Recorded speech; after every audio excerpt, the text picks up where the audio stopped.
Hello friends, आप सब कैसे हो? आशा करती हूँ आप सब अच्छे हो, मस्त हो, लाइफ को अच्छे से एंजॉय कर रहे हो। आज की हमारी स्टोरी है सुपर लीड अनिका की 1700 एपिसोड। वीडियो पसंद आए तो please like share subscribe comment करके जरूर जाना। कोई गलती हो उसके लिए पहले से ही सॉरी सॉरी सॉरी। बिना किसी देरी के वीडियो को स्टार्ट करते हैं। सुबह का टाइम। अनिका सोकर आज लेट उठी थी थोड़ा और दिनों से, लेकिन जल्दी से उठती है और उस लड़की को एग्जामिनेशन करती है। वह देखती है वो लड़की अब पहले से काफ़ी बेहतर महसूस कर रही है, इसलिए अनिका उसको आराम से उसका ट्रीटमेंट करती है और उसको छोड़ने के बाद वहाँ से बाहर की तरफ बढ़ जाती है। वो अपने रूम को अच्छे से लॉक करती है और इधर उधर सब चीज़ों को अच्छे से देखने के बाद वहाँ से निकल जाती है। वहाँ से निकलते हुए जल्दी से हॉस्पिटल पहुँचती है और हॉस्पिटल जब अनिका जाती है तो उसे पता लगता है आज उस रास्ते से एक छोटी सी लड़की की डेथ हुई है। वो करीब करीब 12 या 13 ईयर्स की है। ये देखकर अनिका को जब ये पता चलता है वो जल्दी से अपने कपड़ों को चेंज करती है और अपना फ़ोन देखती है। उसे पता लगता है कि रात को उसके पास काफ़ी डॉक्टर्स के मैसेज और कॉल आए हुए थे, जो कि अनिका अटेंड नहीं कर पाई थी। अनिका आज बहुत परेशान थी क्योंकि उसे ये मैसेज और ये कॉल देखकर अपने आप पर काफ़ी गुस्सा आ रहा था। वो सोच और समझ पा रही थी कि आज उसकी नींद के आगे एक मासूम की जान चली गई है। ये सोचकर अनिका काफ़ी घबरा जाती है। जल्दी से वो उस रूम की तरफ बढ़ जाती है जो रूम उसके लिए था, यानी कि जिसमें वो लड़की अभी लेटी हुई थी, जो अभी अभी अभी सुबह के टाइम ही वहाँ पर शिफ्ट की गई थी, जिसकी डेड बॉडी उन्हें उस जंगल वाले रास्ते की तरफ मिली थी। अनिका जल्दी से उस कमरे की तरफ अपने कदम बढ़ा देती है। जैसे जैसे अनिका के कदम उस कमरे की तरफ बढ़ जाते हैं, अनिका के रोंगटे खड़े हो जाते हैं क्योंकि वो लड़की करीब उसकी रिया की उम्र की ही थी। जल्दी से अनिका रूम का दरवाज़ा खोलती है। सब डॉक्टर की टीम वहाँ पर इकट्ठा हुई थी। वो सभी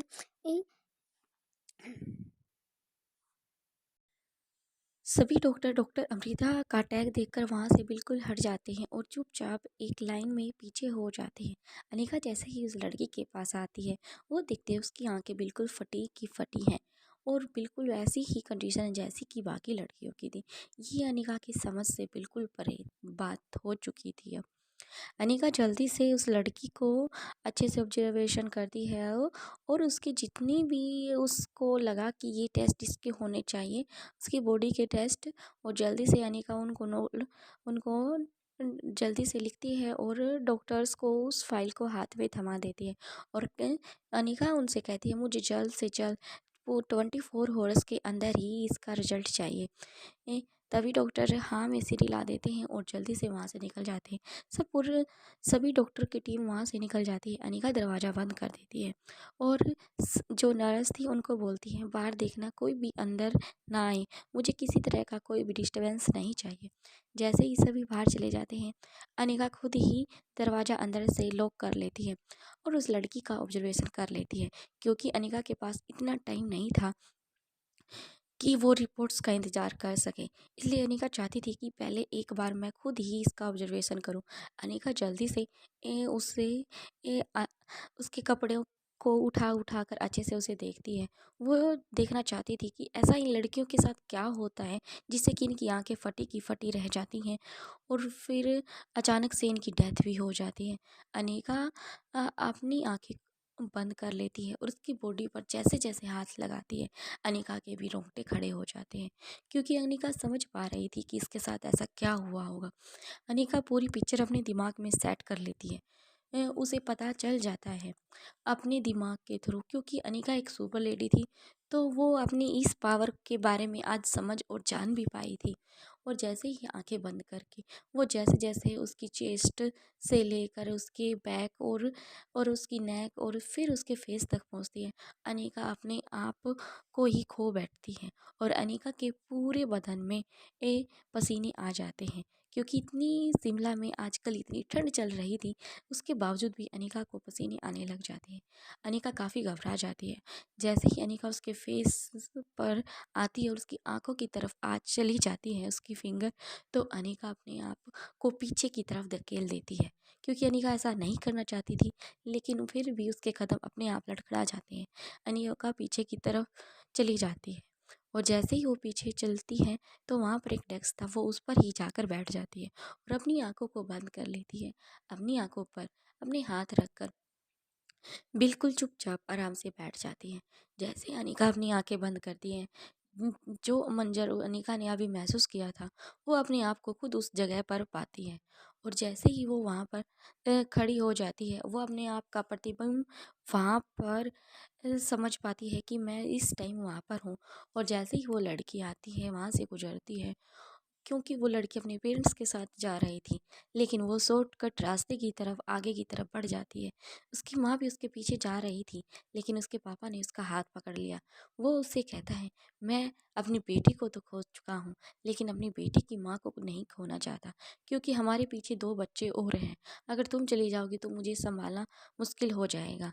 अगर ये यहाँ से गुज़र गई है, मैं चाहता हूँ कि मेरी बेटी यहाँ से अच्छे से गुज़र जाए और ज़िंदा सुबह मेरे पास वापस आ जाए। लेकिन अगर तुम भी गई, उसके साथ जो हादसा होगा वो कहीं तुम्हारे साथ ना हो जाए, तो मैं क्या करूँगा? क्योंकि हमें समझदारी से काम लेना चाहिए। एक किसी चीज़ सिचुएशन को देखकर अपने होश नहीं डगमगाने गाने चाहिए। ये सब कहकर वो अपनी पत्नी का हाथ ज़ोर से पकड़ लेता है। उसकी पत्नी और वो दोनों एक दूसरे के गले लगकर रोने लग जाते हैं। वो इतनी ज़ोर-ज़ोर से रो रहे थे कि जो लड़की अभी गुजरी थी उनकी आवाज़ सुन भी नहीं पा रही थी उस जंगल में, क्योंकि उसमें एक सन्नाटा फैला हुआ था। जब उसे हल्की-हल्की अपने मॉम-डैड की आवाज़ आने लग जाती है, लेकिन वो पीछे की तरफ देखती है कि पीछे का मंज़र काफ़ी भयानक नज़र आ रहा था। वहाँ पर वही सब चल रहा था जो कि राजलक्ष्मी ने देखा था। ये देखकर वो आगे की तरफ और ज़्यादा बढ़ जाती है। वो काफ़ी डर जाती है और काफ़ी घबरा भी जाती है। तभी वो औरत उसके जैसे ही उसकी बॉडी पर हाथ रखती है, वो लड़की पलटने वाली थी। तभी दूसरी तरफ से एक लड़के ने उसकी नेक से एक ऐसी पल्स दबाई, जिससे कि वो वहीं के वहीं अपने आप को वहाँ वहीं पर सिमेट कर बैठ जाती है। और जल्द से वो उस लड़की को उठाकर कहीं तरफ लेने लेकर चले जाते हैं। अनिका उनका पीछा कर रही थी। वो देखती है कि वो उस लड़की को एक अंधेरे जंगल की तरफ बढ़ जाते हैं, गलियारे की तरफ। अनिका भी उनके पीछे पीछे की तरफ चली जाती है। अनिका देख पा रही थी कि वो उस लड़की को उस कुएं के पास लेके गए हैं। अनिका भी उनके पीछे चली जाती है। जैसे जैसे वो आगे के कदम बढ़ा रहे थे, ऐसे ही अनिका भी उनके पीछे पीछे चल रही थी। अनिका अभी समझ नहीं पा रही थी कि वो कहाँ है और कैसे इस जगह पर पहुंची, क्योंकि वो अनिका को तो खुद अभी तक ये नहीं पता था वो हॉस्पिटल से यहाँ कैसे आए। अनिका भी अपने दिमाग पर ज़्यादा प्रेशर नहीं दे सकती थी, लेकिन अनिका की दिमाग पर काफ़ी स्ट्रेस चल रहा था, क्योंकि वो जल्द से जल्द जानना चाहती थी कि ये लड़कियों को कहाँ लेके जाते हैं। वो उनका पीछा करने लग जाती है। जैसे जैसे वो आगे की तरफ बढ़ रहे थे, अनिका भी उनका पीछा कर रही थी। अब अनिका के दिमाग पर काफ़ी प्रेशर हो चुका था, क्योंकि अनिका अपने अक्स को वहाँ पर समझ पा रही थी कि वो उस लड़की के साथ ही है और वो उसको बचा पाएगी। अनिका जैसे ही आगे की तरफ कदम बढ़ाती है, वैसे ही अभी दरवाजे पर लॉक होती है। अनिका नहीं चाहती थी कि वो वहाँ से वापस आए। अनिका अपने आप को वहीं पर समेटे रहना चाहती थी, लेकिन जैसे जैसे दरवाजे पर लॉक की आवाज़ आती है, अनिका का प्रतिबिंब, जो अनिका भी सपना देख रही थी, वो उससे बाहर आ जाती है। और जैसे ही लास्ट पार्ट टैप टैप की आवाज़ होती है, अनिका बिल्कुल ही अपने आप को वहाँ पर पाती है और अपनी आंखों को खोलती है और खड़ी होकर दरवाजे की तरफ बढ़ जाती है। अनिका देखती है कि बाहर कुछ नर्सें ही आई थी। अनिका कहती है कि मैंने अभी अभी बोला था तुम्हें यहाँ अंदर नहीं आना चाहिए, और मुझे किसी भी बारे में और किसी भी बात में डिस्टर्बेंस की ज़रूरत नहीं है। ये बात मैंने तुम्हें पहले ही बोली थी। तभी वो नर्स कहती है, मैम हम अभी अभी आए हैं, हमारी सुबह की ही शिफ्ट है, जो इवनिंग की शिफ्ट है वो अभी फिनिश हो चुकी है, और हमें नहीं पता था कि आप यहाँ हो। हमें किसी ने बताया नहीं, हम तो यहाँ की साफ़ सफाई और लड़की को देखने के लिए आए थे। तभी अनिका कहती है कि तुम हर टाइम सुबह ही आते हो। तभी वो दोनों नर्स एक दूसरे की तरफ देखती हैं और हाँ में सिर हिला देती हैं। अनिका कहती है कि जितनी भी लड़कियां अभी तक यहाँ पर आई हैं, क्या सब भी तुमने ही सबको सबसे पहले देखा है? तभी उन दोनों लड़कियों ने अपनी गर्दन को हाँ में हिला दिया। तभी अनिका उनसे कुछ जानना और पहचानना और कुछ समझना चाहती थी। अनिका उनकी आंखों को प्रॉपर देख रही थी, उनकी बॉडी लैंग्वेज की हरकत को भी सेम नोटिस कर रही थी। अनिका को काफ़ी कुछ उलझा-उलझा लग रहा। तभी दोनों नर्सें उस लड़के के पास अपने कदम बढ़ा देती हैं। वो जैसे ही उसकी तरफ बढ़ते हैं, अनिका कहती है कि तुम क्या देखने के लिए आई हो? तुम क्या देख रही हो? क्योंकि मैंने इसको अच्छे से देख लिया है। तभी वो लड़कियाँ कहती हैं, दोनों नर्स आपस में, मैम एक बार हम देख लें। हम ये देखना चाहती हैं कि बाकी लड़कियों की तरह इसकी भी डेथ हुई है या फिर कोई अलग तरीके से इसकी डेथ की गई है। तभी अनिका हाँ में सिर हिला देती। वो दोनों नर्स जैसे ही वो नर्स एक दूसरे की तरफ देखते हुए उस लड़की की तरफ कदम बढ़ा देती है। जैसे जैसे उनके स्टेप बढ़ रहे थे, ऐसे ही ऐसे अनिका को कुछ महसूस हो रहा था। अनिका समझ पा रही थी ये बॉडी लैंग्वेज और ये चाल मैंने पहले कभी देखी है और मुझे समझ नहीं आ रहा। लेकिन वो जब उस लड़की के पास पड़ जाती हैं और उनमें से एक नर्स उसका की तरफ हाथ करने की कोशिश करती है, अनिका समझ पा रही थी कि मैंने ये हाथ और ये टैटू पहले कभी देखा है। लेकिन अनिका को कुछ याद नहीं आ रहा था। अनिका का दिल और दिमाग बस ये कह रहा था, इन्हें रोको। अनिका जल्द से उन्हें बोलती है, स्टॉप। वो दोनों लड़कियां नर्स अपना हाथ नीचे की तरफ करके अनिका की तरफ देखने लग जाती है तो और कहती है, मैम क्या हुआ? तभी अनिका कहती है कि दरअसल बात ऐसे है कि अभी कोई भी इस लड़की को नहीं छू सकता, इसलिए तुम इसको हाथ मत लगाओ। अगर तुम्हें देखना है तो वैसे ही देखकर मुझे बता सकती हो। तभी वो दोनों लड़के एक दूसरे की तरफ देखती हैं और उस लड़की को देखने लग जाती हैं। उस टाइम देखने के बाद अनिका उन्हें यहाँ से जाने के लिए जैसे ही बोलती है, वो दोनों लड़कियाँ एक दूसरे की तरफ देखते हुए दरवाजे की तरफ अपने स्टेप बढ़ा देती है। जैसे जैसे वह अपने फुट स्टेप आगे की तरफ कर चली जाती है, अनिका अपनी आंखें बंद करके उनके फुट स्टेप और उनके हाथ पे जो टैटू बना हुआ था उन्हें समझने और सोचने लग जाती है कि मैंने पहले कभी देखा। अनिका के दिमाग में धुंधली धुंधली तस्वीर नजर आ रही थी, लेकिन उसे समझ नहीं आ रहा था कि पहले उसने ये सब कब देखा।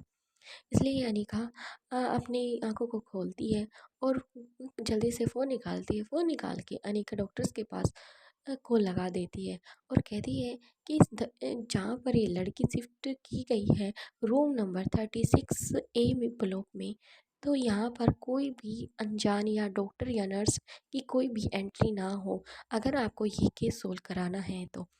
तभी अनिका जल्दी से जल्दी दरवाजे को मास्टर की से लॉक करती है और उसकी चाबी को अपनी पॉकेट में डालती है और जल्दी से एक रूम की तरफ बढ़ जाती है। जल्दी से अपने कपड़े चेंज करके वो नर्स को ढूंढने लग जाती है जो कुछ टाइम पहले उस लड़की की तरफ उस लड़की को देखने के लिए उस रूम में गए थे। अनिका पूरा हॉस्पिटल छान मारती है लेकिन उसे वो नर्स बिल्कुल दिखाई नहीं दी। तभी अनिका जो वहाँ पर नर्स थी पहले से ही, उनसे पूछती है कि यहाँ की शिफ्ट चेंज हुई थी सुबह, तो क्या तुम सुबह वाली शिफ्ट में हो? तभी वो नर्स कहती है कि मैम सुबह की शिफ्ट हमारी 4 o'clock पर शिफ्ट हो जाती है और उसके बाद कोई शिफ्ट चेंज नहीं होती। उसके बाद हमारी इवनिंग टाइम में शिफ्ट चेंज होती है। तो मैं ये नहीं कह सकती कि सुबह 6 o'clock पर किसी की शिफ्ट चेंज होगी या फिर 9 o'clock पर किसी की शिफ्ट चेंज होगी। सबकी एक साथ ऑफ होती है और एक साथ ही ऑन होती है। अनिका समझ पा रही थी कि वो जो नर्स थी वो इस हॉस्पिटल की नहीं थी। वो कुछ जानने और समझने और कुछ देखने के लिए आई थी। अनिका अब समझ पा रही थी। वो जल्दी से उस रूम की तरफ ही बढ़ जाती है। अनिका जैसे ही उस रूम की तरफ बढ़ जाती है तो वहाँ पर सिक्योरिटी काफ़ी टाइट थी। वो अनिका को अंदर की तरफ नहीं जाने देते क्योंकि वो डॉक्टर अमृता का फरमान कैसे तोड़ सकते हैं, क्योंकि डॉक्टर अमृता ने ही उन्हें कहा था कि वो जब तक ना चाहे कि इस रूम से ना तो कोई अंदर आ सकता है और नहीं जा सकता है। इसलिए वो डॉक्टर अमृता को ही फॉलो कर रहे थे क्योंकि उन्हें इस गुत्थी को सोल्व करना था, क्योंकि काफ़ी टाइम से वो डॉक्टर्स की समझ में नहीं आ रहा था कि इन लड़कियों को हुआ क्या है। इसलिए अनिका समझ चुकी थी कि उसका यहाँ पर खड़े रहना बिल्कुल बेवकूफ़ी वाली बात है। इसलिए अनिका वापस उसी रूम में जाती है और कपड़े चेंज करने लग जाती है। कुछ टाइम अनिका दोबारा बाहर आती है और फिर डॉक्टर अमृता वाला का आईडी प्रूफ दिखाती है और वो जितना भी स्टाफ वहाँ पर उस दरवाजे के बाहर था सभी हट जाते हैं और अनिका उस मास्टर की से दरवाज़ा खोलती है और अंदर चली जाती है। बाकी का नेक्स्ट एपिसोड में। प्लीज़ वीडियो पसंद आए तो लाइक शेयर सब्सक्राइब कमेंट कर कर जरूर जाना। जल्द मिलते हैं नेक्स्ट एपिसोड के साथ। थैंक यू फ्रेंड्स, इतना वेट करने के लिए। Sorry sorry sorry.